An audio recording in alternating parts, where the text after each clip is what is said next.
Hello friends, good morning. Welcome to my channel अंता पेकोजन blogs.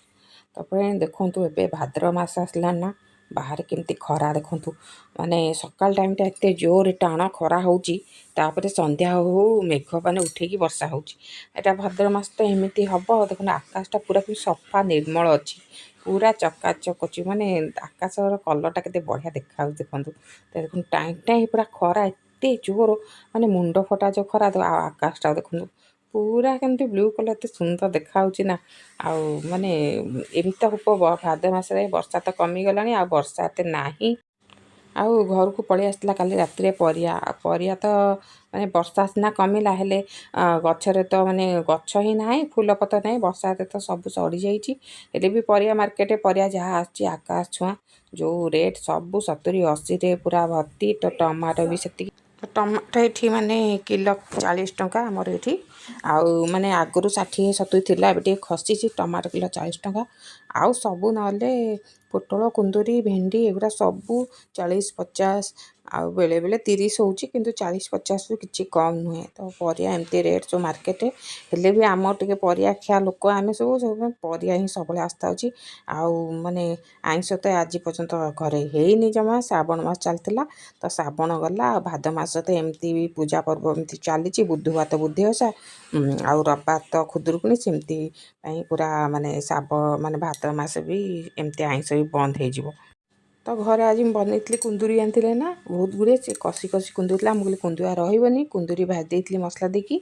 आठी लाउ थिला, मते तो लाउ संतुला मु डेली करी खाए। तो आज टे लाउ संतुला कर मसला देकी टिके टमाटो फण देकी टिके लाउ कर देती। आ बहुत बढ़िया लगता एमती फास्ट टाइम पे मु लाउ करी। तो संध्या एबे हे आसलानी फ्रेंड, आ खिया पिया करके आम शोई पड़लु। आ संध्या होलानी। तो आज कौन है गेलु को इच्छा है मोमो खाया को। तो वर्षा पाग को मुझे बाहर जाना मोमो खाया को, घरे बनईदेवी। आउ बंधाकोबी तो गोटे आसला।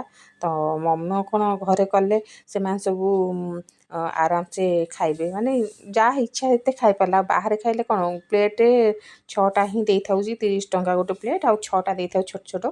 तो ये बसिक संध्या टाइम ना मोमो तैयारी करूँ मो चा बनईकी पीली। संध्या लानी तो एमती आउ वर्षा तो पाग टे उठे, वर्षा हम बोधे। तो चा मुझे आगे चा बनाए, तापर एपटे बंधाकोबी की धरिकी भाजी थी टिके पूरा चुन चुन करी काटी दी। माने बंधाकोबी पूरा चुन चुन करी कोरी दिए, ताक चिपुड़ी पानी बाहर के भाजी दिए। आउ से मोमोज तो मार्केट जो बिक्री होची सेगुरा तो से कंचा ही कषि दौरान, कि भजा भजी कि ना, मसला फसला ना। मुझे मसला पकई घरे के भाजी दिए, टेस्ट लगे सेटा टिके। तो घरे तो कहते मो सब गोल गोल करके रखी मैदा को। तो ताकू ये बस मोमो तैयार करी। मोमो तैयारी करवा आ ताकू जो तैयारी करवाटा ही टाइम बहुत। टिके टिके करी कला बेलू बहुत टाइम, खाइब गोटे सेकेंड सब सरजिव, किंतु तैयारी करवाटा ही कष्ट। तैयारी करवा सब मुझे आगे तैयारी कर सब रखिदिए, तापर अधा अधा कर सिझेबी। आउ नल नहीं माने एपटू जड़े खाया मगला सेपटू हो नथो। आउ सिझीबा भी 10-15 मिनट टाइम लगे ना। मोर बेसी बड़ भी जगह नहीं, छोट जगहटा। तो अधा माने तैयारी कर रख सारा पर पानी बसई आगुरी। आउ स्टील एमती ये रखी से तेल लगेगी, तापर माने मोमो गुरा रखी दूसरी ये।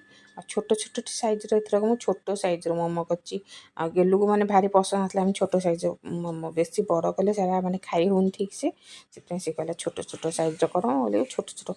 आ मु कौन बड़ बड़ ये करदे बेसी माने टाइम लगे ना छोट छोट करने को। आ घरे बस किए एत छोट छोट कर बड़ बड़ करदी। यथर छोट छोट कहला बोली मुझे छोट छोट करदेली। यहाँ 10-15 मिनट लगे सिझा, मुझे घोड़ी सिझा बसईदेली। 10-15 मिनट पर देखो मोमो सीझे के बढ़िया सीझी। आउ मिनिमम 15 मिनट लगे।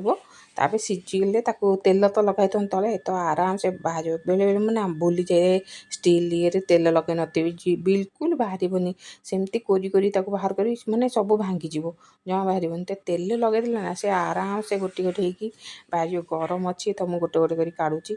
आउ ये करची मु पुदीना चटनी, पुदीना और टमाटर ग्रीन चटनीटा पूरा राग फाग देकी कंचा लंका मैंने पकई बाटी देछि।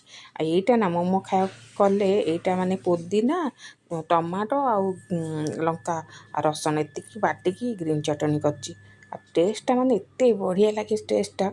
आउ माने पुदीना थिला तो ताकू मुझे खराब हो से बसिकी चटनी करदेली। ମୋମୋ ଖାଇବାକୁ ମାନେ ମସ୍ତ ଲାଗିଲା ପୁଦିନା ଚଟଣି। ତ ସମସ୍ତଙ୍କୁ ଦେଇ ସାରିଲା ପରେ ଆଉ ମାନେ ପୁଅ ତ ନେଇ ଖାଇଲା, ହଜବେଣ୍ଡଙ୍କୁ ଦେଇଥିଲି, ତାଙ୍କୁ ଦେଲି। ମୁଁ କହିଲି ମୁଁ ବି ଗରମ ଗରମ କାଢ଼ିକି ଖାଇଯାଉଛି। ତ ମୁଁ ପଳେଇ ଆସିଛି ଖାଇବାକୁ।